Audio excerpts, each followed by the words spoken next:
Oke, halo, jumpa lagi dengan saya Kak Toto. Kali ini em, membawakan kembali Hantu Santet Laknat bab 6 dan bab 7. Saya mau baca dua bab sekaligus ya, biar enak dengerinnya. Oke, bab 6. Pendekar 212 berlari cepat melewati deretan pepohonan dan semak belukar tinggi. Luh Cinta berada di sebelah depannya. Walau saat itu cahaya sang surya yang hendak tenggelam mulai redup, namun karena Luh Cinta tak berapa jauh di depannya, dengan mudah Wiro bisa mengikuti lari si gadis. Sebentar saja kedua orang itu telah masuk jauh ke dalam rimba belantara. Di satu tempat sosok Luh Cinta lenyap. Wiro hentikan larinya, memandang berkeliling. Luh Cinta, di mana kau? Wiro memanggil. Suaranya bergema dalam rimba belantara yang mulai gelap. Tak ada jawaban. Wiro menunggu. Sesekali terdengar suara desir dedaunan yang saling gesek oleh tiupan angin. Gitu ya. Luh Cinta! Luh Cinta! Wah, Wiro memanggil kembali. Setelah ditunggu tetap tak ada jawaban, Wiro bersiap untuk menembus pandang. Mantap. Yang didapatnya dari Ratu Duyung. Namun tak jadi, karena saat itu lapat-lapat mendadak dia mendengar suara orang menangis. Itu seperti suara Luh Cinta. Ada apa? Dia menangis. Wiro sibakkan serumpun semak belukar lalu bergerak cepat ke arah datangnya suara orang menangis. Suara tangisan itu terdengar semakin jelas, tanda semakin dekat. Namun sampai sekian lama Wiro masih menunggu, belum juga menemukan Luh Cinta. Sementara itu tanpa disadarinya Wiro telah masuk jauh ke dalam rimba belantara lah sesat buntu. Di satu tempat Wiro akhirnya hentikan langkah. Udara bertambah kelam. Wiro mulai menyadari keanehan yang dihadapinya. Suara tangis gadis itu dekat sekali. Aku seperti bisa merabanya jika tanganku kuulurkan, tapi sosoknya tetap tidak kelihatan. Luh Cinta, kau berada di mana? Wiro berteriak. Wiro, aku di sini, di balik pohon. Ada suara perempuan menjawab. Di samping kiri Wiro memang ada sebuah pohon besar yang akar gantungnya menjulai syarat menimbulkan satu pemandangan angker. Pendekar 212 segera mendekati pohon itu. Sibakkan akar gantung di sekitarnya. Begitu dia sampai di balik pohon besar, memang benar di situ dilihatnya Luh Cinta duduk di atas akar besar yang menonjol di tanah. Gadis ini duduk dengan bahu tersentak-sentak menahan sesunggukan. Wajahnya ditutup dengan kedua tangannya. Luh Cinta!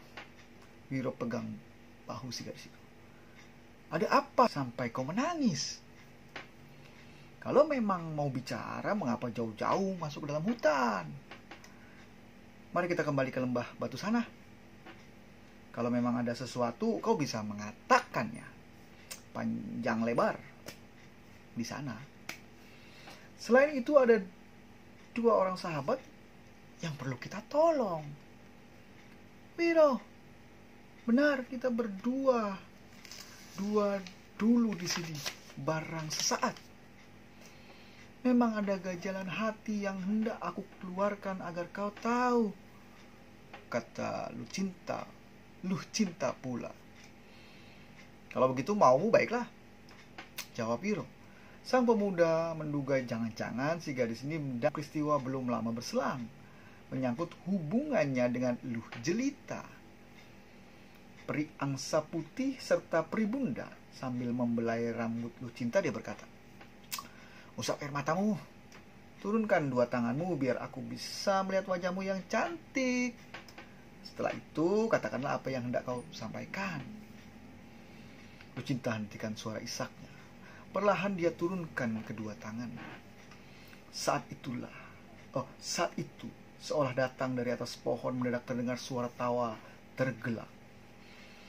Demikian hebatnya tawa itu hingga Wiro merasa tanah di sekitar pohon bergetar seperti ada lindu. Lindu itu gempa kecil ya. Dalam kejutnya, Wiro murid Sinto Gendeng serta merta menongak memandang ke atas pohon. Tapi dia tidak melihat siapa-siapa. Aneh, pikir Wiro. Lucinta, kau mendengar suara orang tertawa tadi? Bertanya Wiro seraya palingkan kepala memandang kalah Lucinta kembali. Seperti melihat setan kepala 7, begitulah kagetnya sang pendekar ketika melihat baik sosok maupun wajah yang duduk di hadapannya saat itu bukanlah Lucinta. Wajahnya luar biasa angker karena hidung dan mulutnya menjadi satu bentuk paruh burung. Sepasang matanya kecil menyembul tanpa alis berputar-putar, ya kan, memandangi Wiro.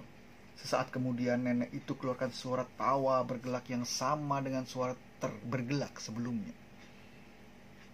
Siapa kau? Bentak Wiro. Lucinta, kau tengah bergurau mempermainkan atau bagaimana? Siapa bernama Lucinta? Siapa bergurau mempermainkanmu? Suara si nenek tinggi kecil mendengking dan menyentak. Wiro yang mulai mencium adanya bahaya di balik keanehan itu segera kerahkan tenaga dalamnya untuk sewaktu-waktu bisa menghantam. Jika kau bukan Lucinta, berarti kau setan rimba belantara. Makhluk kejadian, jangan berani mempermainkan, apalagi bermaksud jahat mencelakai aku. Si nenek kembali tertawa panjang. Sambil tertawa dia bangkit berdiri. Wiro mundur beberapa langkah. Astaga, si nenek kurus hitam agak bungkuk ini ternyata satu kepala lebih tinggi dari dia. Pendekar Wiro Sableng. Ini nenek itu ngomong. Pendekar Wiro Sableng, saat ini kau memang sudah celaka. Nenek sialan, apa maksudmu? Siapa kau sebenarnya? Mana Lucinta? Lucinta tak pernah ada di tempat ini. Yang ada hanyalah aku. Hantu santet laknat. Hantu santet laknat. Wiro tegang.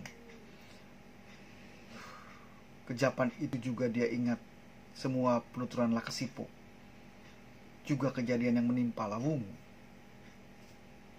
Kau menipuku ya? Kau memperdayaku masuk ke dalam rimba belantara ini. Kau memang sudah tertipu, sudah terjebak dalam rimbalah sesat buntu. Seumur hidup, kau tak bakal bisa keluar dari tempat ini. Dewa sekalipun tak bakal bisa menolongmu. Nasibmu memang malang, anak muda. Hantu santet laknat tertawa panjang, lalu melangkah mundur. Sebaliknya Wiro cepat bergerak. Sekali lompat saja dia sudah mencekal rambut putih di kepala si nenek, sementara tangan kanan mencengkeram lehernya. Tua bangka keparat, aku memang sudah lama mendengar kejahatanmu. Antara kita tidak ada permusuhan, bukan? Mengapa kau hendak mencelakai aku? Siapa menyuruhmu? Si nenek menjawab dengan tawa cekikikan. Wiro menggerakkan kedua tangannya, lalu si nenek dibantingkannya ke tanah hingga mengeluarkan suara bergedebukan. Wah, bubak. Itu kira-kira ya. Tapi hebatnya si nenek tetap bangkit dan kembali tertawa panjang, melengking-lengking. Gitu suaranya. Namun tidak. Dengan dua tangannya Wiro tangkap leher si nenek, namun dia tak mampu meneruskan gerakannya untuk mencekik atau mematahkan leher kurus itu. Seperti ada satu kekuatan aneh membendung apa yang hendak dibuatnya. Tiba-tiba si nenek gerakkan kedua tangannya. Cotosan keras melanda dada pendekar 212. Berteriak kesakitan, Wiro terpaksa melepas cengkramannya di leher si nenek. Terhuyung-huyung dia cepat imbangi diri, lalu tidak menunggu lebih lama lagi, Wiro menghantam tubuh si nenek dengan pukulan sakti segulung ombak menerpa karang. Serangkaian angin dasar prahara melabrak tubuh si nenek. Jangankan tubuh manusia, sesuai dengan kehebatnya nama pukulan sakti itu, batu karang pun bisa hancur lebur. Sosat mencelat ke udara, pukulan Wiro yang lurus melabrak pohon besar di belakang si nenek membuat pohon itu tergoncang keras. Batangnya berderak, di sebelah bawah akarnya bergeletar, lalu pohon besar miring, bergemuruh dan tumbang setelah batangnya terlebih dahulu hancur berkeping-keping. Wiro melompat mencari sosok hantu santet, lah pastikan sudah ikut hancur dan berkaparan di sekitar tumbangan pohon. Tapi dia tidak menemukan apa-apa. Pendekar 212 memaki panjang pendek. Saat itulah tiba-tiba terdengar suara tertawa panjang melengking-lengking di belakangnya.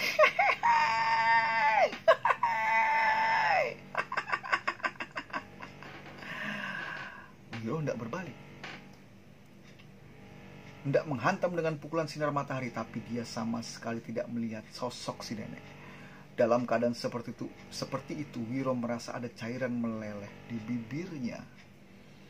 Ketika dia mengusap dan memperhatikan, ternyata darah. Aku terluka dalam, kata Wiro dalam hati, dan kini baru ingat kalau tadi dadanya telah dihantam bertubi-tubi oleh hantu santet laknat. Nenek jahanam. Kalau mau dia bisa membunuhku dengan pukulannya, tapi dia tidak melakukannya. Pasti dia menyembunyikan maksud lebih jahat dan lebih keji terhadapku. Murid Sinto Gendeng usap dadanya dan yang mendenyut sakit.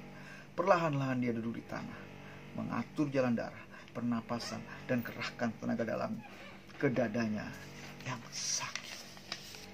Dalam gelapnya malam, di atas pohon di pinggir kawasan rimba sesat buntu, hantu santet laknat mendekam tak bergerak. Sepasang matanya yang tanpa alis terpejam, paruh burungnya bergerak-gerak. Saat itu pikirannya sedang kacau, hatinya menerus membatin.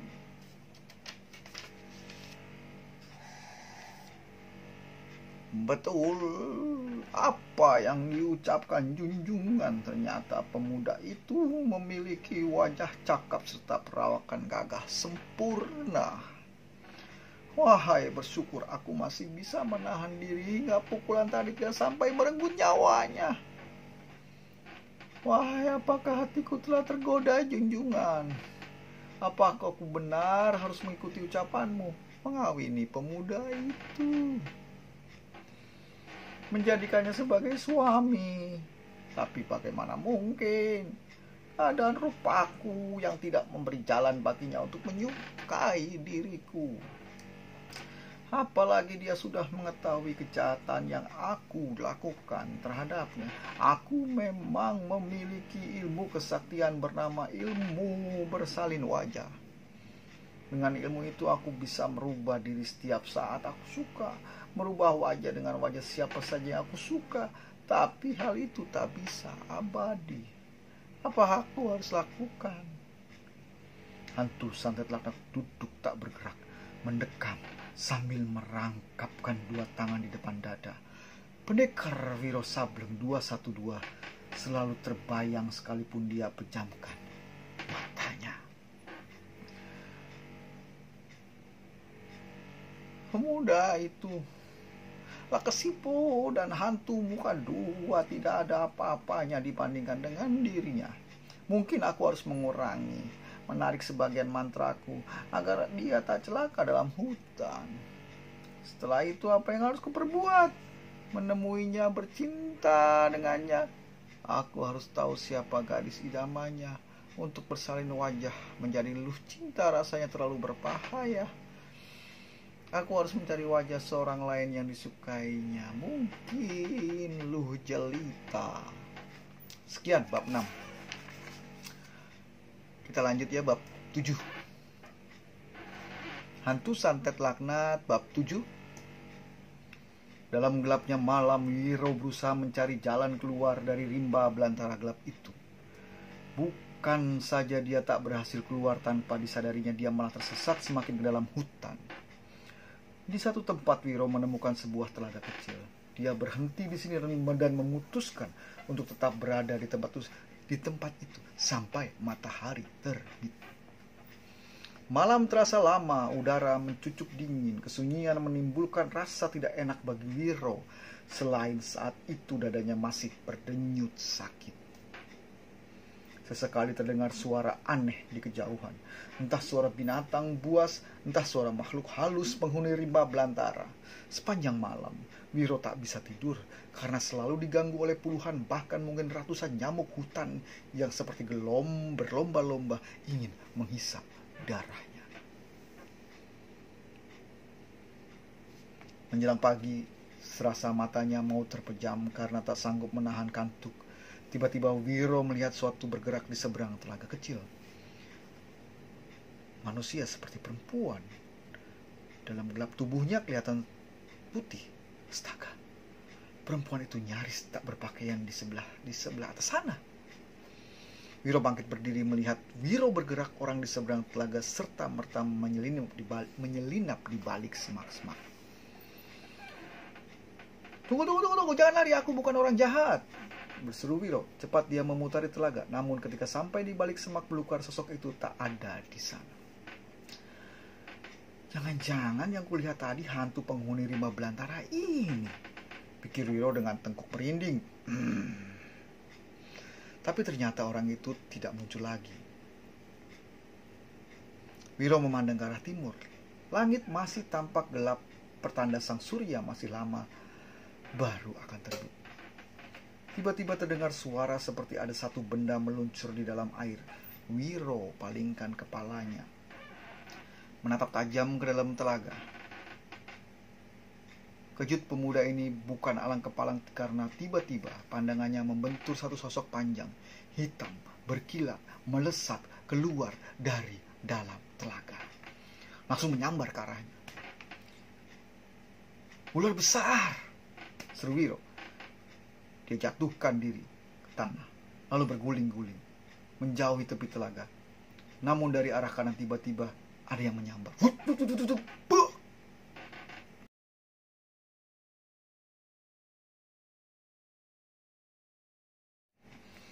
Wiro mengeluh tinggi.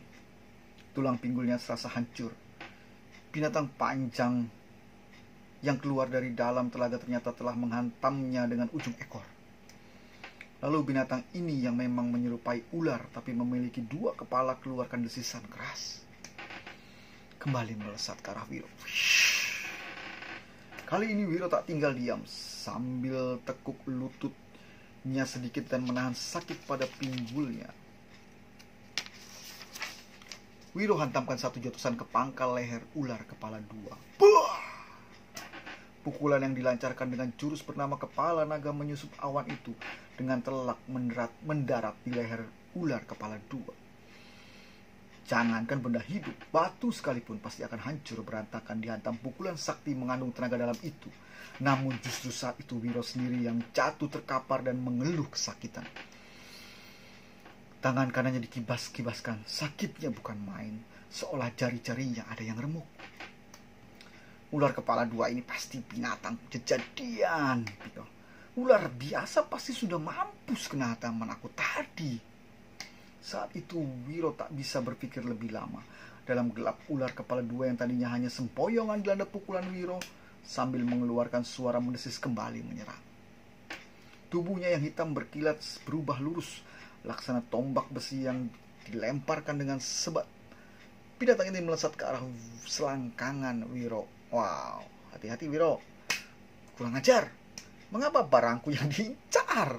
Nah tuh, barang yang diincar. Maki pendekar 212 dengan cepat dia melompat, lalu dari atas kirimkan tendangan ke kepala ular. Hebat sekali binatang ini. Bukan saja mampu mengelak dengan cara rundukan kepala, tapi tiba-tiba sekali bagian belakang tubuhnya berkelebat demikian rupa. Sebelum dia sadari apa yang terjadi, tahu-tahu Wiro dapatkan dirinya sudah dilibat ular hitam besar itu, mulai dari pinggang sampai ke dada. Kepalanya dan kepala ular saling berhadapan-hadapan. Kepala ular sama kepala dia berhadapan-hadapan. Binatang berkepala dua itu membuka mulutnya lebar-lebar. Dalam gelap, Wiro dapat melihat bagian dalam dua mulut ular. Lidahnya, giginya panjang runcing memancarkan sinar aneh. Dua kepala ular menyambar ubun-ubun Wiro. Pendekar 212 hantamkan dua tangannya ke atas. Satu memukul, satu lagi berusaha mencekal leher binatang itu. Celakanya, dua gerakan tangan Wiro itu tidak satu pun menemui sasaran. Tamat riwayatku. Wiro masih berusaha menggerakkan kepalanya ke samping untuk menghindar patokan ular, namun sia-sia. Sesaat lagi ubun-ubunnya dipatok kepala. Sesaat lagi ubun-ubun dibatok kepala pendekar 212 akan jebol dihantam patukan dua kepala ular.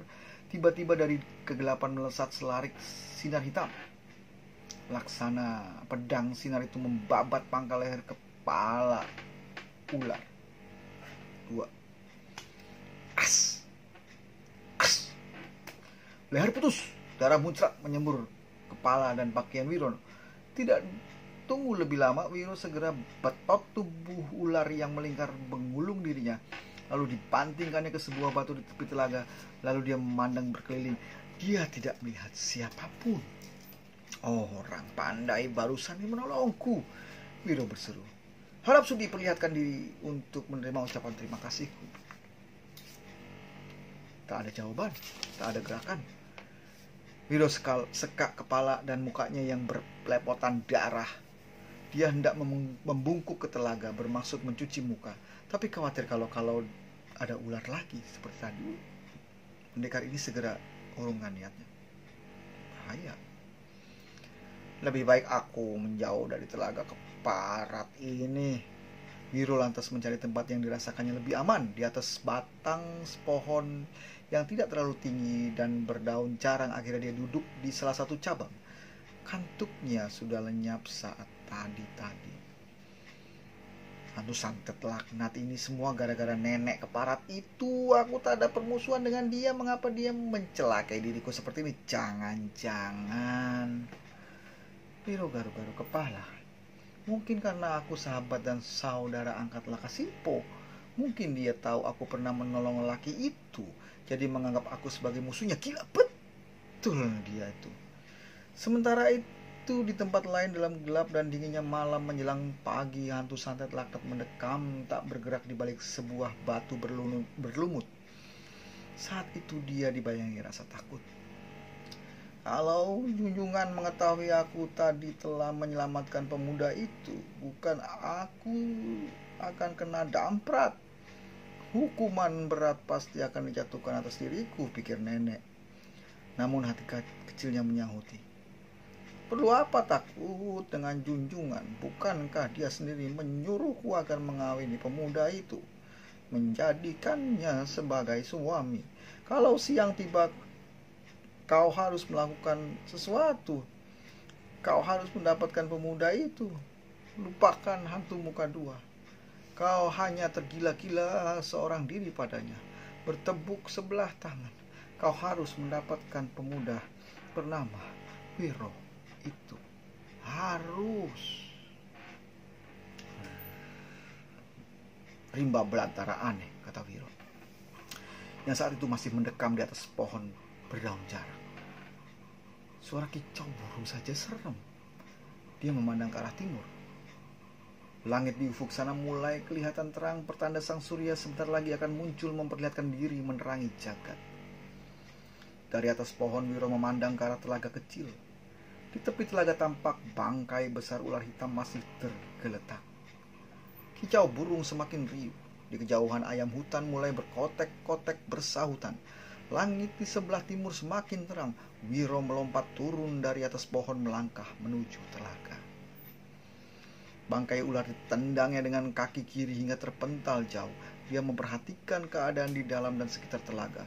Setelah memastikan tempat itu benar-benar aman, baru dia masuk dalam telaga untuk membersihkan diri. Ketika dia keluar dari telaga, Wiro dapatkan matahari telah muncul di sebelah timur.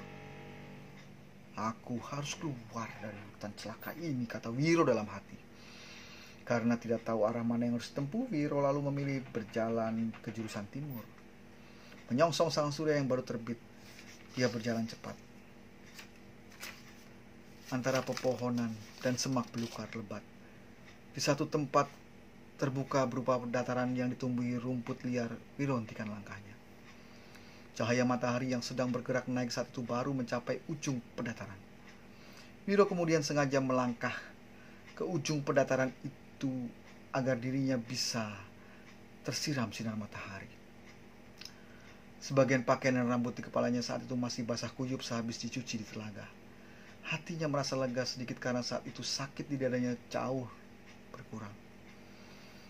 Hanya pikirannya masih dibungkus oleh teka-teki siapa kira-kira orang yang telah menolongnya dari serangan maut ular kepala dua tadi malam. Mungkin peri angsa putih atau peri bunda. Ketika Wiro mencapai ujung pendataran, sewaktu sinar matahari menyentuh dirinya, terjadilah hal yang tak terduga dan benar-benar mengejutkan. Pakaian putihnya mendadak sontak mengemburkan asap laksana terbakar. Di lain kejap seluruh pakaian itu lenyap tak berbekas. Kini dia berdiri dalam keadaan bukil polos. Kapak naga geni 212 dan batu hitam pasangannya jatuh ke tanah. Wiro jadi kalang kabut. Cepat dia mengambil dua benda sakti itu, lalu cepat pula dia menutup auratnya sebelah bawah dengan tangan kirinya. Gila, apa yang terjadi? Mana mungkin sinar matahari bisa membuat sirna pakaianku? Dia memandang berkeliling. Untung tak ada orang lain di sini. Benar-benar gila. Bagaimana mungkin aku berkeliaran di hutan ini, mencari jalan keluar, panjang bulat seperti ini. Kalau sampai ketemu orang lain, orang perempuan, mati, aku mati. Kemana aku sembunyi perabotan di bawah perutku? Wiro hendak mengharupkan kepalanya dengan tangan kiri, tapi tak jadi karena kalau tangan kirinya diangkat ke atas berarti aurat di bawah perut yang ditutupinya akan terbuka melompong. Gila, nih aku harus bagaimana? Wiro maki panjang pendek. Jangan-jangan ini lagi pekerjaannya hantu Nat, nenek celaka jahanam itu. Ya, sekian bab 7. Episode berikutnya bab 8 dan bab 9. Sampai ketemu. Terima kasih.